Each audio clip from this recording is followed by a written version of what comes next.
O povo brasileiro é conhecido no mundo inteiro como um povo único, em termos de calor humano, de acolhimento, de simpatia. É conhecido também como um povo muito criativo, talentoso, além de um povo esforçado, trabalhador, diga-se de passagem. Mas como qualquer outro povo, nós temos também nossos defeitos e como qualquer outra nação, nós temos pecados. Outro dia eu estava participando de uma reunião que participo regularmente de oração online com amigos de várias nações, de quase todos os continentes.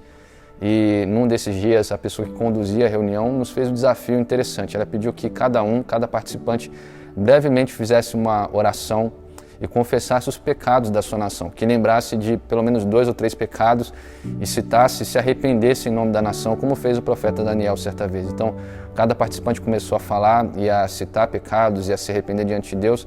E quando chegou a minha vez, a vez do Brasil, eu não tive nenhuma dificuldade de lembrar de pelo menos 2 coisas que não são exclusivas do Brasil, mas que são bastante marcantes aqui.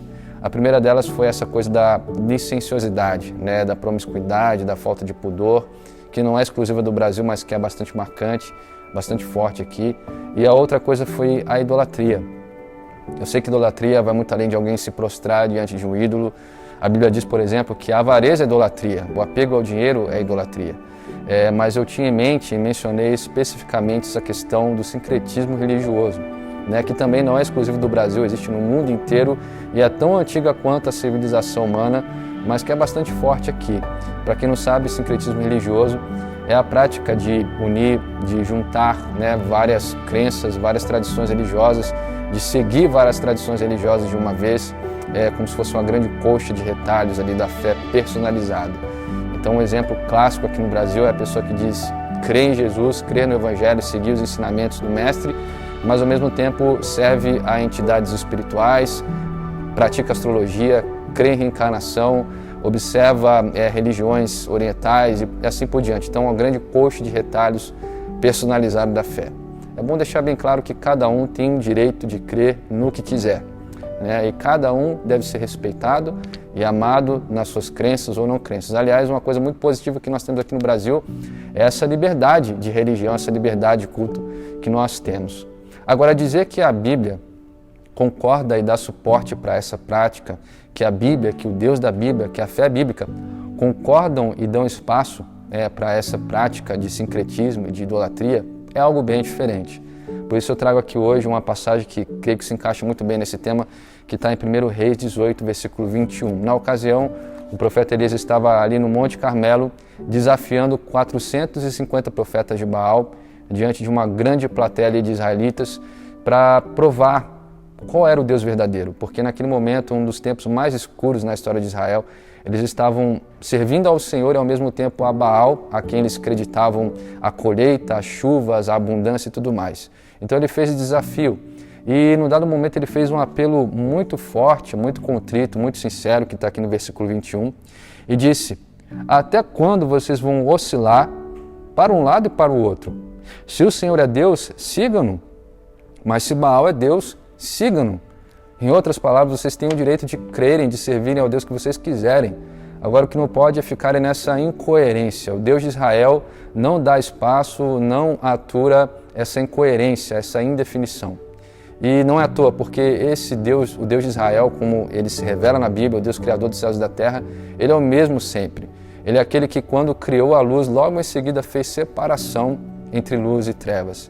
É aquele que, quando formou a nação de Israel e deu a eles os mandamentos, ordenou para eles: não terás outros deuses diante de mim.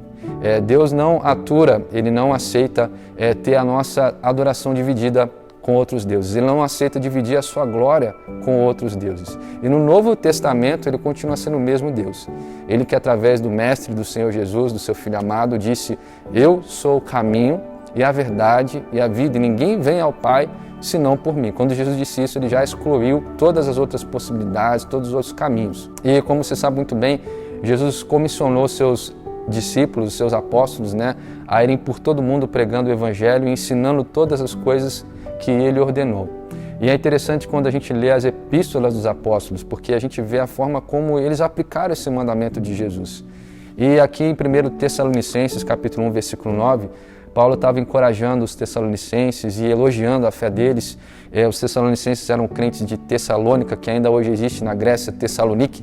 E ele, lhes encorajando, disse: pois eles mesmos relatam de que maneira vocês nos receberam e como se voltaram para Deus, deixando os ídolos a fim de servirem ao Deus vivo e verdadeiro e esperar do céu o seu Filho, a quem ressuscitou dos mortos, Jesus, que nos livra da ira que há de vir.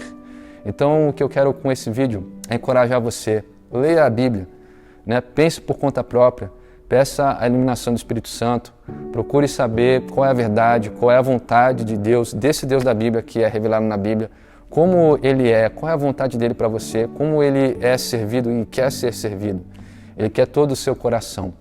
Para que me dirigir, me relacionar com entidades espirituais se eu posso me dirigir diretamente, me relacionar diretamente com o Deus dos deuses, como Ele se descreve na Bíblia, o Senhor dos senhores, o Rei dos reis. Então eu quero encorajar você através desse vídeo e também encorajar a todos a respeitarem e amarem as pessoas, independente das suas crenças, independente da sua religião ou não religião, e a orar pela nossa nação, a orar pelas nações. A propósito, nós temos aqui às quartas a nossa reunião de oração e edificação espiritual, e à noite, no horário das 7h30, nós sempre fazemos isso de orar, né, pelo nosso bairro, orar pelos nossos amigos, entes queridos, orar pela nossa nação, orar pelas nações, e sempre, claro, motivados pelo amor, motivados pela fé. Que Deus te abençoe.